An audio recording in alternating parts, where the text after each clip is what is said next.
Welcome to episode 59 of the Family Geekery Podcast. I'm Chris. I'm Amber. And I'm Danny. And happy 4th of July, everybody. Woo woo. Yeah. Happy birthday, America. So we are coming out in this episode on the 4th of July, and Amber thought it would be a good time to have a subject about Captain America. Captain America. It's very fitting. Yeah. America's butt. Red, white, and blue butt. But before we get into this episode, let's go ahead and talk about anything going on this week for anybody. Danny, how about you? Nothing really. Just busy working. Yeah. Gotta make that dollar. That's very American. Yeah. All for the buck. Do it all for the money. But I'm excited for our little Comic-Con this weekend. That's right. Yeah. This weekend we will be having a booth. Come by and say hi if you know where we're at. If you don't, figure it out. Yeah. Yeah, we've left hints here and there. Yeah, that's pretty exciting. And next week, I think we will probably have an episode on a Comic-Con recap. Yeah. Break it down. We'll let you know who we met, who we saw, what we did, all that good kind of stuff. That'll be fun. Yeah. What about you, Amber? Anything special going on this week or the previous week? I'm working really hard getting things done for the con. But besides that, I took a trip up to a big mall that we have kind of close by. And, I wanted to, went to IKEA, more importantly, but then, just walked around the mall looking for stuff to find. Went to the classic, Hot Topic and Box Lunch and stuff like that. And they had some sales going on. So one thing that I thought was really cool that we got was this book called Marvel Meow. And it's about Miss Marvel's cat, Chewie. And Chewie meets a bunch of characters. And it's like a really, really cute, almost manga art style. So yeah, I'll bring that by next time I see you guys and show you guys. Do you know that Marvel Meow is probably a play on words? For what? There was a long-running series of comics called Marvel Now. Oh. Was it like little one-shots? Yeah. Okay, that's what this book is then. Cool. That's neat. Speaking of cats, there's a cat in my room now. Nice. Special guest star, Gwen. We've also right in the middle of a Steam summer sale. I'm working hard not to accumulate more stuff for my backlog. Yeah, I've got too many things that require time to sit down and play like a new game. Meow meow. Gwen heard us talking about Marvel Meow. You come here. Well, cool. Let's go ahead and kick off this episode about Captain America, and this is just going to be a introductory episode. Obviously, Captain America, big subject to tackle. There's actually a multiverse of Captain Americas also. That's kind of neat to get into someday. Yeah. But we're going to talk about the very first issue about Captain America comics back when it was in Timely Comics, before even it was Marvel Comics. Back from 1940/41. And then we'll talk about a little bit more modern story arc, and then kind of follow him and see how he's progressed through the years, and take him all the way up into the modern time where we know him as Chris Evans, Captain America. Yep. Yeah, so we all read Captain America comics #1 from 1941, written and drawn by Jack Kirby and Joe Simon, some industry legends. Jack Kirby following Captain America all the way through probably the 80s. And starting off with a comic book that has a lot of red, white, and blue on the cover. and it's got Captain America punching Hitler in the face. Nothing more 1940s than having the symbol of liberty punching Hitler in the face. Now, we read these comics through Marvel Unlimited, which puts a little splash page right at the beginning about content that was written a long time ago may not be appropriate today, may not have been appropriate back then. I think that's pretty cool, but Yeah. they don't alter the stories. They just let you know, hey, we're learning from this. This is a part of our history, and I think that's kind of a cool thing to do. Glad that they don't alter them. Me too. I think that would be... You wouldn't know what was wrong with it, but now you can see, and you can be like, oh, that's a little sus. Right. Glad they're aware that it's a little sus. Yeah. And that's how you learn. That's how you learn Yeah. what was possibly wrong in the past and what you can do better moving forward. So I thought that was kind of neat. But this issue was huge. It was like 60-something pages. It had 4 Captain America stories and then a couple other stories for other characters, and all for the whopping price at 10 cents. Whoa. Crazy. Crazy. So 4 Captain America stories. The very first one was called Meet Captain America, and it's kind of what you expect. The quick little origin story of Captain America, probably not Very as in quick. depth. Not as in depth as what we've seen in the movies and what we've read since, but just a quick little Project Rebirth scene, or Operation Rebirth. I've seen it called both over the years, where scrawny soldier who can't enlist because he's got too many physical ailments gets shot up with some super soldier serum and becomes really strong, quick, studies martial arts, and becomes the Sentinel of Liberty. So I have a question. Mhm. It seemed like they were treating Captain America as like a secret identity, like Steve Rogers was a secret. Right, that's something that's kind of neat back in these early comics. I think he's got to be, and I don't know the exact timeline, but he's got to be a reaction to Batman. Because if you notice, a lot of these stories were all about like riddles and Yeah. detective work, and And obviously because of the Bucky time frame, a lot looked of a lot like Robin. Yeah, I thought Yeah. that too. you got a young sidekick, Yeah, Bucky was really different. Mm-hmm. you got a secret identity. Hmm. This is more, they're doing more anti-terrorism, espionage, kind of stuff because of the time frame, Yeah. because of the war going on, but very much Detective Comics type feel to it. Oh, can I say something? I think you are. There was a lot of just flat out murder in these Absolutely. comics. I noticed that too. Like every page, someone would die, and then Captain America shows up, and he's like, "Ah, you killed this guy. Pew, punch him." Right. And there's one scene where the bad guy has a what was that? Was that in this one? The bad guy's got the hypodermic needles? I Or think that was the Red Skull, so that was this one. Okay. Yeah. So I accidentally read the wrong comic first, and then so my brain's a little jumbled. But at some point, the bad guy, which was the Red Skull in this one, has hypodermic needles that he's killing people with, and he accidentally rolls over one, and Bucky's like, "Hey, should we do something to save him?" And Captain America's like, "No, we got to get back to camp." He just fully disses like the kid's like, "Hey, he killed himself. That's horrible." And he's like, "No, it's time to go."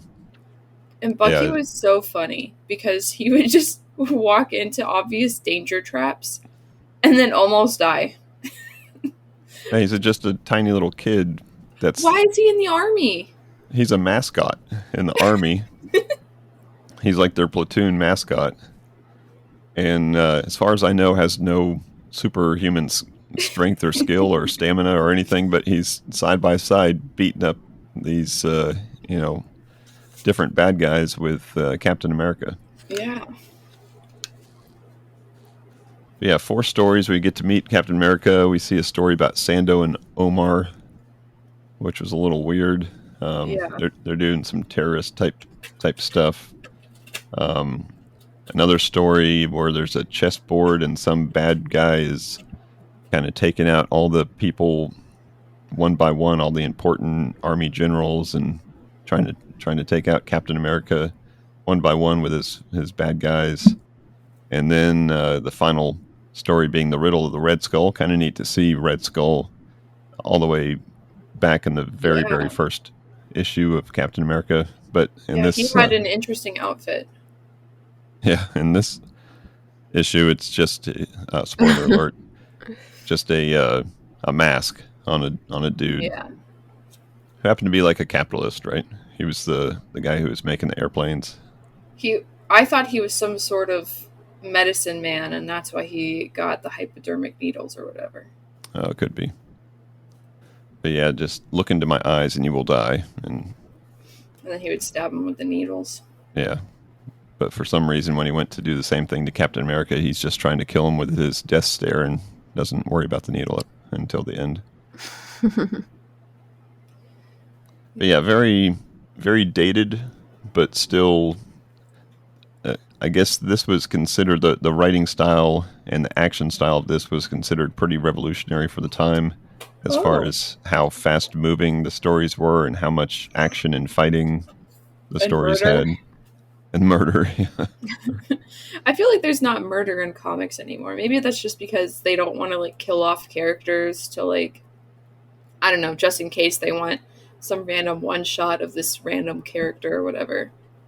Well, you say that, but I also looked up a list of key issues of Captain America just to see what was out there, to see what we might want to read.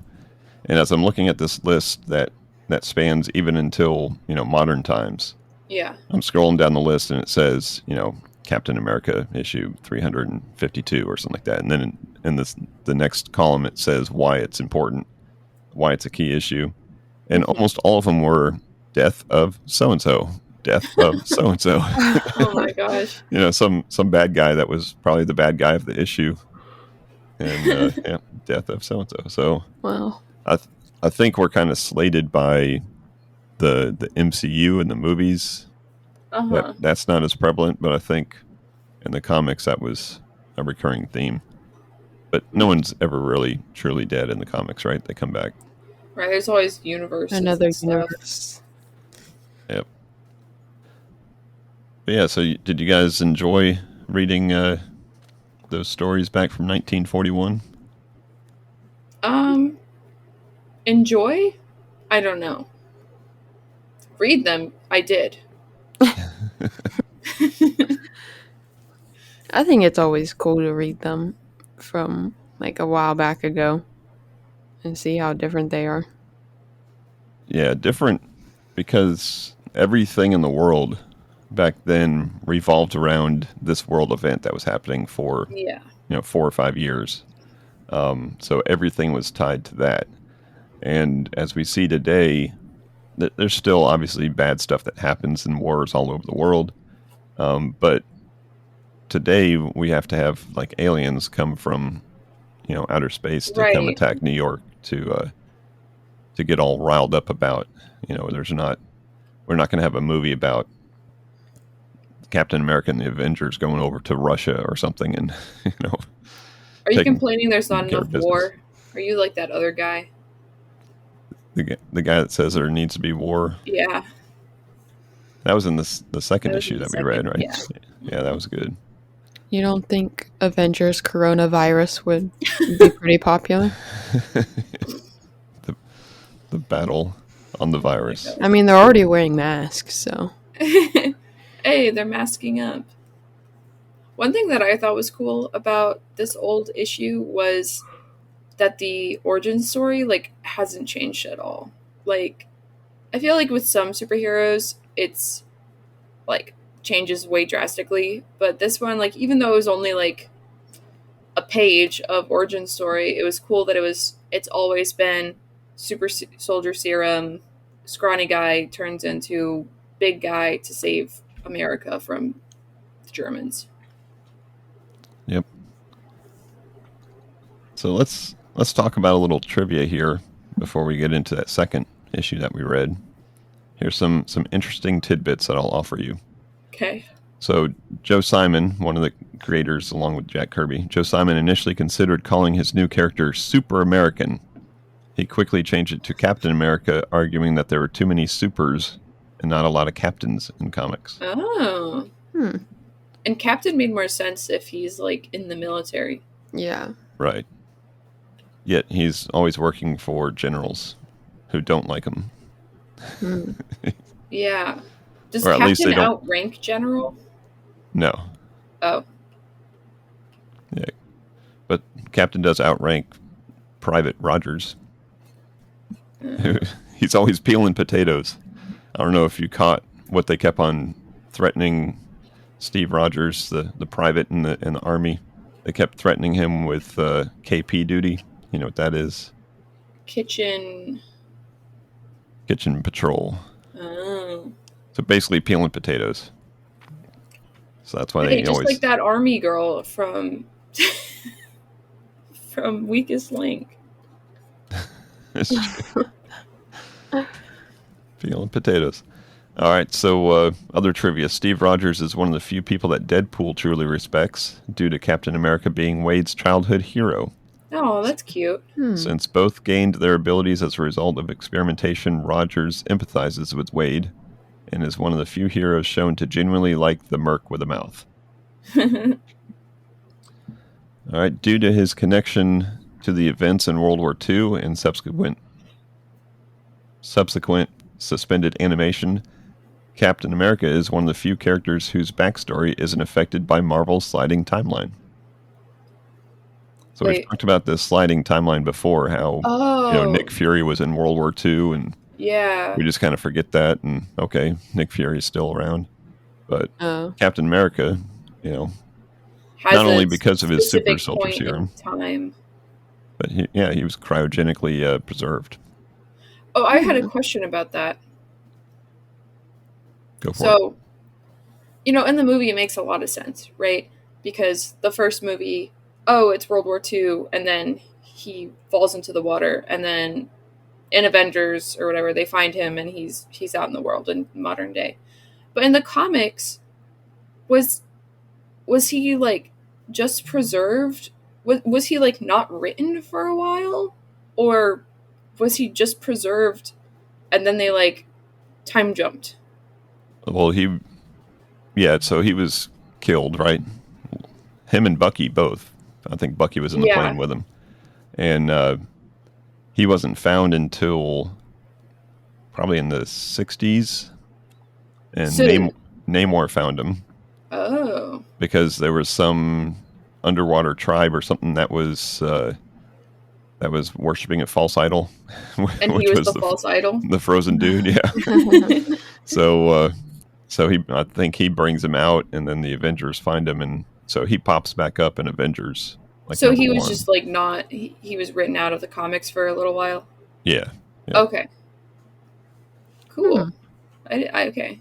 I was wondering that while I was reading, because I was like, they're talking about him being, frozen in the second comic that we read, but I don't know. It didn't make sense for me. Yeah. Like in real life timeline. That's because we see everything. We're not experiencing it real time. Right. A couple more tidbits of trivia here. Steve favors Earl Grey tea. Nice. And, it's good and tea. his favorite food, as provided by Jarvis, includes American cheese on whole wheat with a glass of milk. Ew. What? I would have thought white bread, but, Does he put it in the oven and make Heidi toast? Probably not. Steve Rogers personally hates tattoos. Okay. Boomer. Captain America's favorite romantic comedy is You've Got Mail. Okay. Are you familiar with that movie from the 80s? I've heard of it. I've never seen it, though. Rogers has at times owned the copyright to the Captain America uniform and even threatened to take legal action against U.S. agent when he wore a version of it without his permission. Oh, U.S. Agent's the one in the show, right? Yes. Okay. Yep. And then lastly, Emma Frost reminds Steve of his mother. That's weird. Yeah, that one kind of caught me off guard. The other one's kind of tracked. That one was a little bit like, That one was random. Steve's got mommy issues. I think Wait, Emma Frost is currently marrying Tony Stark in the yeah, comics. yeah, I saw What? that, and What? I saw a TikTok. It was like, I'm so excited about this wedding, not because I like the ship, but because I really want them to get a messy divorce. There's too much killing of spouses now. I want them to get just a really, really messy divorce. Anyways, side note. Side note. Where'd you find those facts? Was that just like on the Marvel wiki page? Yeah, on the fandom Nice. page. Hmm. Yep. All right, so I also had you guys read issue 332, Yeah. which is an important issue, but it's also important because it's my favorite comic book cover of all time. What do you guys think Really? about that cover? Oh, let me reopen it. There's a lot of variants, right? They didn't really have variants back then. No, like, Like variants now that reference it. yeah. Oh, possibly. I think I've seen them. What year was this comic? 1987. 1987. So this was right in the prime of my growing up reading age, and I've actually got that comic. Oh, this one looks cool. It does look like a really cool cover. Why is Abraham Lincoln on it? I think because of the whole title, Captain America No More, and it's got Abraham Lincoln crying. Oh, because he's sad that Captain America's no more. Right. Yeah. Okay. So that was. I think we can see in the 30-year span that writing gets a little bit deeper. Yeah. This is a story of morals and obligations and Not just murder. Yeah, not just flat out murder and little kids running around with adults. So in this issue, some secret government organization approaches Steve Rogers and says, "Hey, we kind of own you still because you signed up for this Project Rebirth and you signed up for the Army. You said you're going to protect America, and you're going to use your super strength that we gave you. And instead you're running around with the Avengers and stuff. Stop that. Yeah, so stop all that other stuff, and we want you on a short leash. We're gonna give you your missions."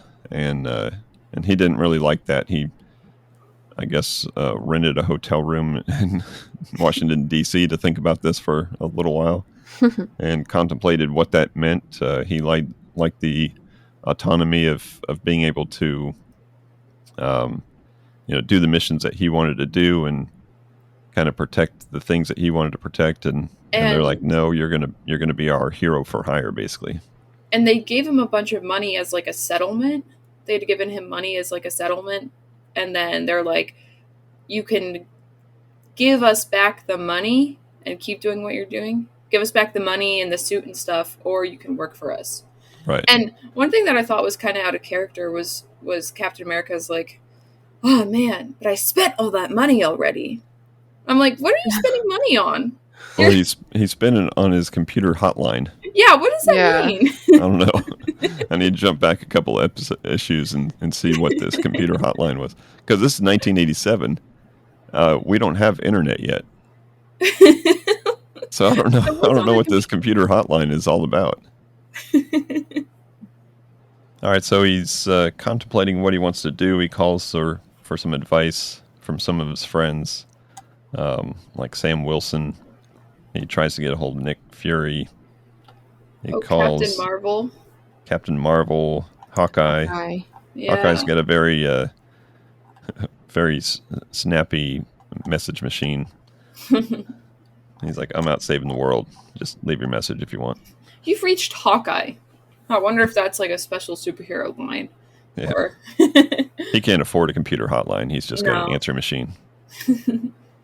But the whole time that this is happening, there's some bad guy named Warhead who has parachuted onto the Washington Monument and has threatened to detonate a nuclear bomb there unless America goes to war with some country in the next 24 Just hours. anyone. He's just like, anyone go to war, please. Because America's getting too soft, and he thinks the only way that America can reprove themselves is to get back into a conflict. So I guess he wasn't expecting the aliens to come to New York pretty soon. But isn't like the Cold War happening at this point? That's not good enough for him? No, Cold War isn't good. He wants red hot war. He wants hot war. Yeah. But this whole thing's happening at Washington Monument, and but for some reason Captain America has nothing to do with it. He's in a hotel room contemplating what his future busy is. Deciding if he wants to be Captain America or not. And someone from states away, what was his name? Super Patriot? Yeah, something dumb like that. So we got some super strength dude that's doing one finger push-ups, and he's got some sidekick that is obviously his HR or his PR hype man. Is trying to get Super Patriot to go save the world. And long story short, Steve Rogers ends up turning in a very, very iconic scene, turning in his shield and his suit to the government, and leaving the shield behind with his stuff neatly folded. Because he already spent all his money on a computer hotline. Right, and there's just no refunds apparently from America Online at the time. So, but I thought the last couple panels of this comic were really good, showing him plopping down the shield and then slowly walking out of frame. Mm-hmm. That was kind of neat. So following this issue is where we start to see some of the other people assume the role of Captain America. And I think U.S. Agent is the one that pops up as taking over his role. Is he a poopy head in the comics, just like he is in the show? Do you know? I don't remember. I doubt he's obviously as liked and adored as Steve Rogers, but I don't know if he's as hated as he was in the TV show. So you were a kid when you first read this. Were you like disappointed that Captain America put his shield and suit away? Do you remember what you were thinking? I think even at that point, there had been enough shenanigans in the comic book world that things are going to come around. Uh-huh. Yeah. Every dozen episode or every dozen issues, something major happens, and then it kind of resolves itself, and then something else happens. So it's just like watching, Survivor or something. Things are going to get wacky because of the producers are going to make them seem wacky, but then the same stuff just happens season after season. Okay. But yeah, what'd you think about the differences between those two comics? We're looking at 35 years of progression in this character and in comic books in general. Yeah, there was definitely a lot of growth, like more introspection, like just like a lot more thoughts being written down, I think. Because everything in the other comic was just like talk, fight, talk. Kill. Kill. A couple kills in there. But this one was cool because you get a lot of that narration and like inner thoughts of Steve Rogers. Yeah. Him contemplating everything and regretting his computer hotline. I don't think he ever regretted his computer hotline. No, I don't think he regretted it. It still sounds super out of character. Why would he want a computer? Anyways. Think of all the lives he's touched with that computer hotline. Was dial-up around in the 80s, or was that later? Dial-up was around, but it wasn't very common at all. Oh. Yeah, I'm not really sure what. I'm really, really curious as to what this computer hotline was. Wait, I have a question. Mm-hmm. When he's like thinking about all the things he'd have to do if he gave it up. He said he'd have to become a new thing like original nomad. Is that like a thing? Yeah, Nomad was a another character that had a couple people in it, and one of the people that assumed the role of Nomad was Steve Rogers for a while, and one of them was the guy that became U.S. agent also. So they're just swapping clothes, They're swapping swapping suits, outfits. yeah. It's like they drop off their uniform to Goodwill, and then someone else picks it up and like, hey, maybe I'll be Nomad for the couple episodes. Oh, this is kind of cool. I just thought of this is kind of similar to what happens when in the movies Steve Rogers has to go like undercover because he's a war criminal. During like Civil War, Yeah. and he grows a beard. Wears a hat. Yeah. There is kind of the dilemmas in here, the moral dilemmas of, do I do what I think is right, or do I do what they think is right? Mm-hmm. Yeah, that's a common theme, but good stuff. That was a good issue. Yeah, I liked it. Mm-hmm. So moving forward from there, what do you want to talk about next? Is depiction in the movies? Yeah, sure. So we see, and we're not talking about the 1940 movie that Oh, why starred not? Captain America, or the 1980s movies that starred. Wait, there was a movie in the 40s? Yeah, yep. Wow. He had that mask on with the big A, the big white A on his forehead. Yep, he's been around in a couple different movies, but not until Captain America: First Avenger Yeah, like 2009 or something. did we get the perfect specimen of Chris Evans to take the role of America's butt. He looks just like the guy in the comics, I will say. Yep. Biggest difference being Bucky is not Bucky's not a child. his child ward. Bucky is his childhood friend. Did that happen in the comics? Like, because Bucky, like, quote unquote, died in the movie and then came back as, like, the Winter Soldier or whatever. Did that happen in the comics? I'm assuming it did, but, like, I'm assuming not so too. as immediately as Captain America came back. Yeah, I don't remember any of that part, but I would say that's probably pretty close. Okay.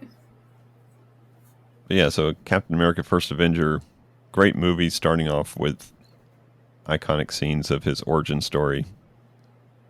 Some great CGI. That I saw a recent interview with Chris Evans about how they had to do that, how they made him look so skinny. Small. Yeah. He was like kneeling down on like a bench or on like a stool or something.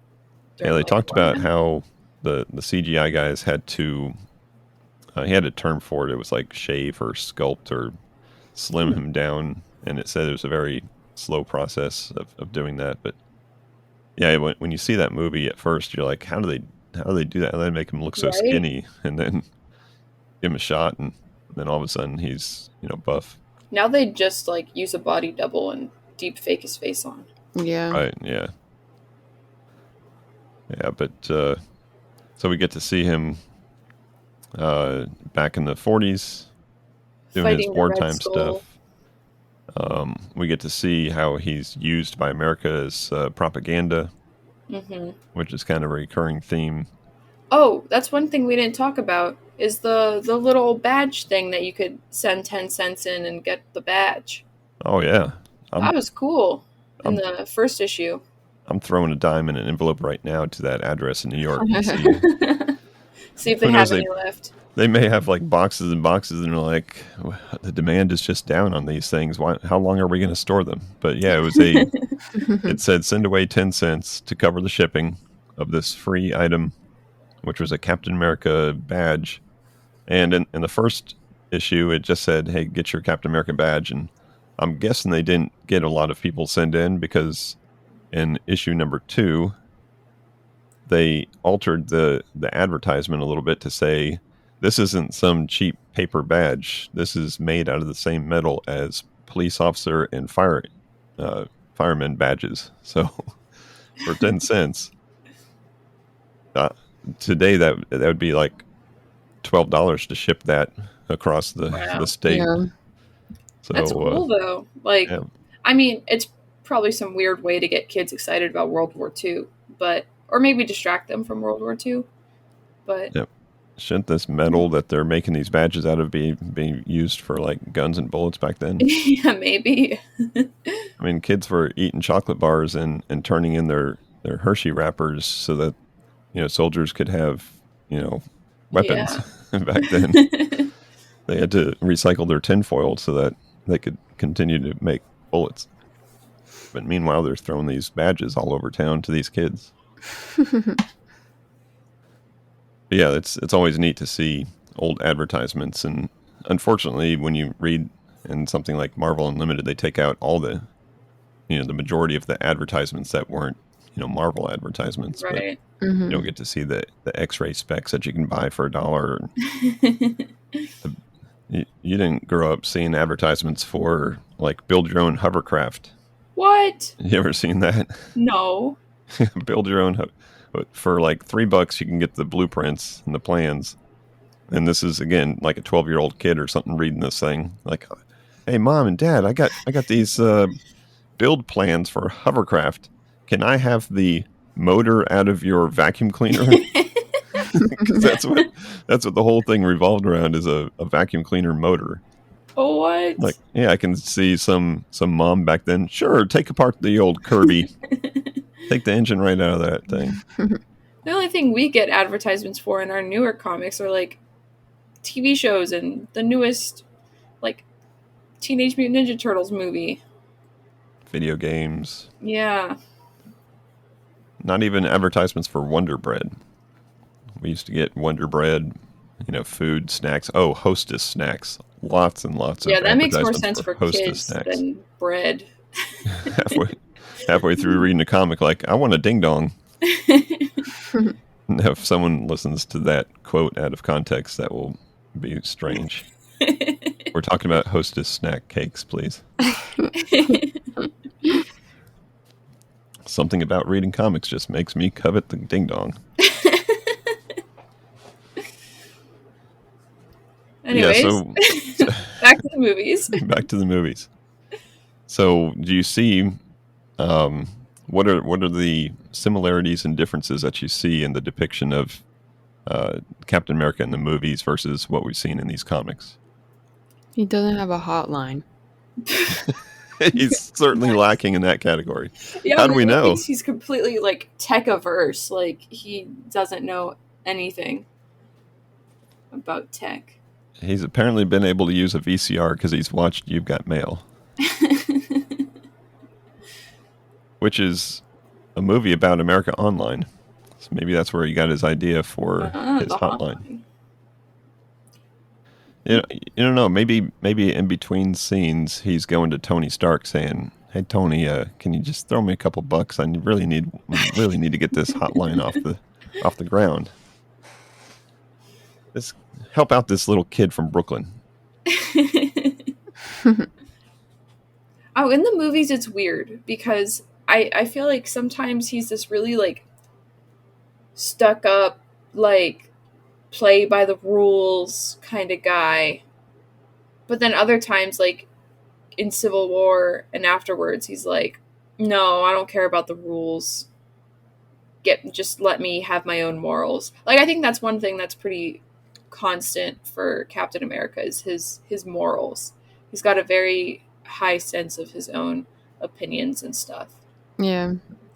I don't know if that comes across as much as in the comics. I guess it does in this one where he's like, I'd rather respect myself than like be the government's little dog. So that's similar. Yeah. Yeah, it's funny in more than one story in that first comic, the bad guy was getting away and Bucky's like, "Let's go chase him." And he's like, "Nope. He's got away. We need to get back to camp." Like he had to get back to that secret identity before, the bugle played taps or something for the night. it was more than one time that same thing happened. Like you see the bad guy just like 20 feet away jumping a fence. Captain America's like, nah, we're not going to catch him. I'm on potato duty. We need to get back. And just as soon as he gets back, there's some general walking by saying, Private Rogers, you haven't done anything all day. That's another thing. Like, it's cool to see him have a secret identity. Like, I guess at this point, by the 80s, the secret identity is not a secret anymore. But, like, in the movies, it's all, Steve Rogers this, Steve that, Steve this and that. And, like, people just kind of stopped calling him Captain America. I guess they call him Cap sometimes, but it's just, like, he is Captain America, and Captain America is Steve Rogers. Yep. Until just after Endgame. Yeah. Mm-hmm. Then he's old man. Oh man, he had a good life though. All right, so we get to follow Captain America through all of his adventures in the MCU, from his first appearance there all the way through the Avengers movies. Getting old At the end of Endgame, having a full life. Yeah. Getting to check some of those things probably off of his list that Tony had told him to check off his list. And he passes the shield, quite literally, passes the shield down to Sam Wilson. Yeah. So Sam Wilson going forward into the MCU is going to be our Captain America. Mm-hmm. Mm-hmm. Sporting an awesome suit with wings.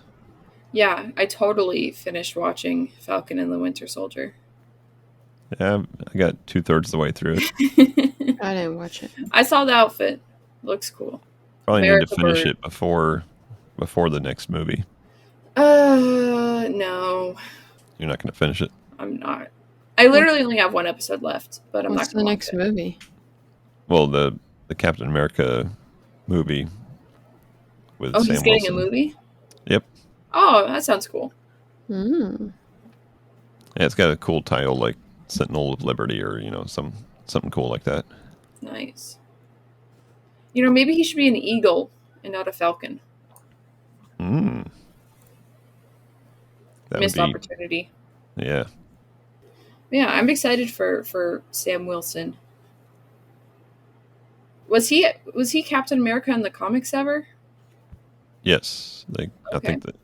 I think during that part they called him the new Captain America or something, or they called the comics the new Captain America. Okay. Yeah, he took over that role. I'm not sure why. I don't think it was because Captain America died, but I don't remember. Danny, what do you think? I think he's going to be a great Captain America. That's all. Nice. On your left. Do you think Bucky's gonna be in it too? He's gotta be. Unless they did something at the last episode of that show that I didn't watch. Yeah, he's going to be in the Thunderbolts along with John Walker, U.S. Agent, Ew. Masker, Red Guardian, Ghost.